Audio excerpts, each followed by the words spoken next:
大家好. I'm Silvia. I currently live in Shanghai, where I research and write about China's DIY maker culture. So what you see here on the screen are photos of me spending time in China's first hackerspace, Xinjiang, in Shanghai. And what I do there is I participate as a maker and as a researcher in the day-to-day activities of the hackerspace. So this means, for example, hacking together new, cool, and innovative products, but also writing about what other people are doing at the space and organizing events with people like startup weekends and bar camps. So one of the things that I've been doing as part of this work over the last 3 years is a project called Hacked Matter. So Hacked Matter is a series of events and conversations that bring together people from all over the world to engage with DIY making in China. So this is people who are at universities, people who are making things, people who are writing about things.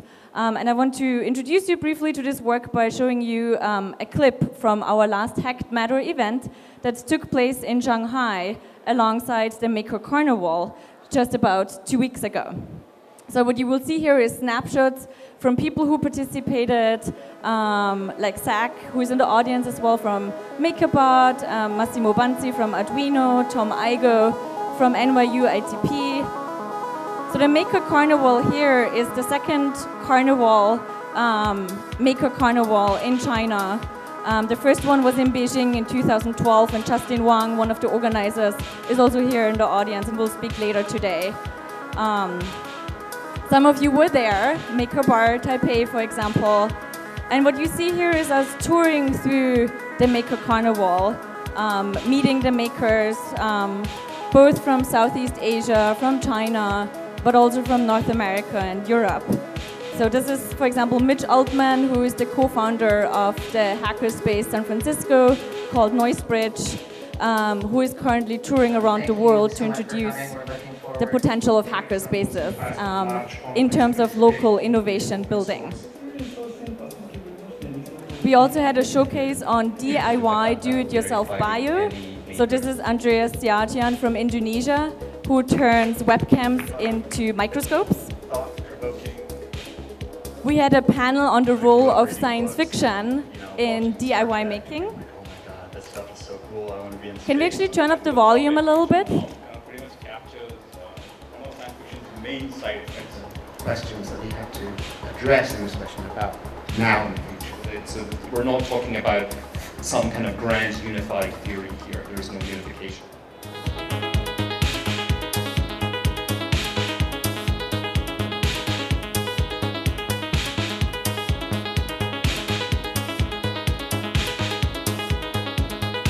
So part of this workshop, we also toured to the outskirts of Shanghai, to the markets where you can purchase and make pretty much any large-scale constructed building. So all the way from wood over metal pieces, over wallpapers. And one of our participants described this as, if you want to build anything in Shanghai, this is its workshop. Kind of look at the demographic of the people who are spending all the money in the makers revolution. Some people make some money doing this, but it's not necessarily good for China in the long term.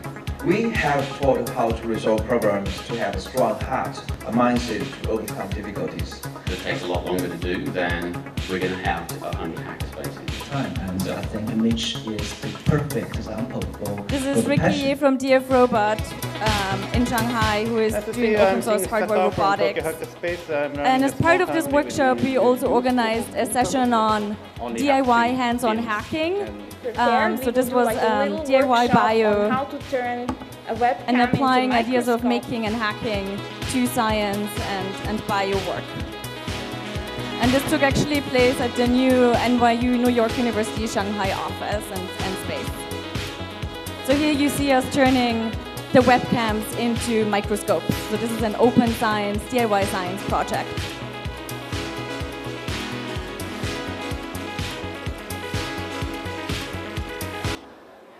So what I want to talk about today then is really what we see, and what I've given you a glimpse into today is a change that China's DIY makers are currently thriving forward. And this is really a move from what we usually think of as like made in China when we think about technology innovation to a setup of partnerships and collaborations that I talk about as a making with China. So the quintessential example when you ask somebody in the United States, for example, and we heard it earlier as well, is, you know, when it comes to innovation, people talk about images like this. They talk about Silicon Valley. So on many of our phones, if you look at your iPhone or your Macintosh computer, it says in the back that it's designed in California and made in or assembled in China. And it is exactly this image that DIY makers and hackerspaces in China are currently changing and reworking. So they're trying to challenge that made in inherently stands for China and created in or innovation stands inherently for Silicon Valley. So I want to take you back to how this all began in China. So this was in 2010 when China's first hackerspace, Xinjiang, opened its doors as a room in a co-working space. So you see an image of the space. It was basically a table in a room with a 3D printer and a couple of soldering irons and Arduino boards. And in the background is David Lee introducing, one of the co-founders of the hackerspace, introducing ideas of DIY making. And then only 6 months later, the community around the hackerspace grew to such an extent that they moved into their own space in a former factory. And another 6 months later, there were already 6 hackerspaces in China. And in 2011, the government in China took notice and announced a call for proposal to build 100 hackerspaces as so-called innovation houses. And I visited one of these innovation houses recently. It's actually a makerspace for children. So it hosts miniature machines to teach children and young people in China how to make and manufacture things. So very similar to the event here, you have seen a range of engagements in and around the creative industry and maker projects like TEDx events, but also dorkbots and maker carnivals. And this really shows how the maker community in China is really participating in a global maker movement and is a very legitimate member of that. But what I want to emphasize here, that China also has its own unique maker culture. And this is what a lot of the hackerspaces in China are currently engaging with. So what I mean here are, for example, the repair workshops on the street. So people who actually repair your phone when it's broken, so you don't have to buy necessarily a new one if you don't want to. Or people who work in factories, who actually make for the world. So we're talking about a very different kind of maker culture that exists alongside of the more countercultural and elitist kind of spaces like a hackerspace, for example. And many of you might have heard this term here, especially here in Taiwan. Zhanzhai has come to be described as a new way of accounting for China's unique maker culture. So traditionally, we think about Zhanzhai as counterfeit and copycat. Many people think of it as something that's bad, that's cheap and low quality. But actually what you have seen emerge in the Zhanzhai factories over the last years is not just copy of the same thing, but also innovation of something new. So what you see here on the screen are phones that are very uniquely designed, mostly for migrant populations in China, in Africa, and India who cannot actually afford a smartphone. And these designers who are behind these Zhanzhai manufacturers, they actually use discarded components of other devices and make completely new devices for very small market segments, and in that way are quite innovative. How this actually works on the back end is that they are drawing from an open source manufacturing model, which means they openly share the bill of materials. So the bill of material is basically a list of materials that goes into manufacturing any type of device. And the Zhanzhai manufacturers openly share this bill of materials in order to innovate faster and to innovate collaboratively.